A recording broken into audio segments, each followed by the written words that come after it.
Hello, book lovers. If you think infiltrating a dangerous cult with your half-brother sounds like a bad idea, you are absolutely right. And that is exactly why Harley Merlin and the Cult of Eris kept me hooked from start to finish.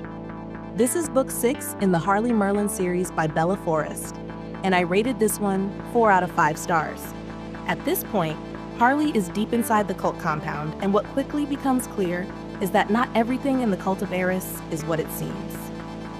This story pulls back the curtain and shows us the cracks in Katherine's control, including betrayals you will not see coming.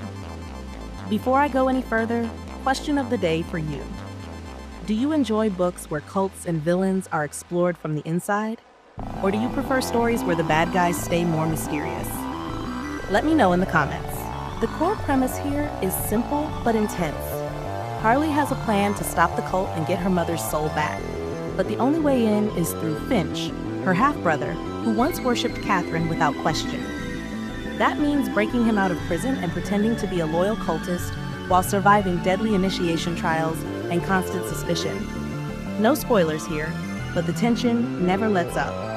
What really worked for me in this book was the deeper look at the cult itself. We finally understand why people followed Katherine in the first place, why some are still devoted, and why others are desperate to defect. It is not just because Katherine is unhinged, but because her vision of becoming a god of chaos has pushed this cult far past the point of reason. Seeing that internal struggle made the story far more interesting than a simple good versus evil setup. Finch completely stole the show from me. He is honestly my favorite part of this book. We see him starting to think for himself and finally acknowledging the damage his mother has caused. His change is slow and realistic, just baby steps, but it feels earned. Watching him realize that Harley and her friends are not the enemies he believed them to be adds so much emotional weight. His concern for Harley while they are in the compound and the way they work together shows a completely different side of him, and I love that. The initiation into the cult is dangerous and downright unhinged, and once you are in, the way members are treated is truly deplorable. Following Harley and Finch as they try to figure out what is really happening behind the scenes is entertaining, tense, and honestly fascinating. I like seeing events from the cult's perspective and getting inside Finch's head, while also learning more about Katherine and what makes her tick. There is even a brief moment where Harley is with her mom, and that scene adds an emotional layer that really landed for me. Now, what did not work quite as well? My biggest frustration is the pacing of progress. It often feels like one step forward and 2 steps back. Just when it seems like Katherine might finally be beaten, everything falls apart at the last second.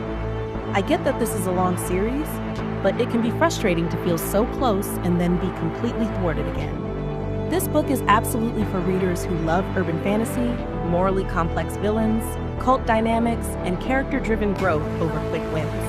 If you enjoy watching characters question their beliefs and slowly change, especially in a dark and dangerous setting, this one is for you.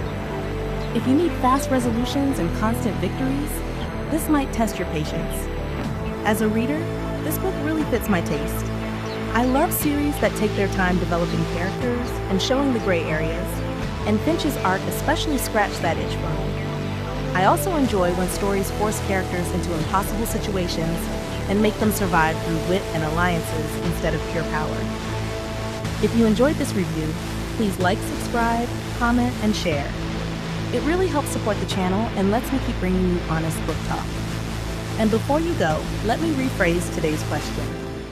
When you read books with cults or powerful villains, do you prefer seeing their inner workings up close? Or do you like them better as an unknown threat? Drop your answer below, and as always, happy reading, book lovers.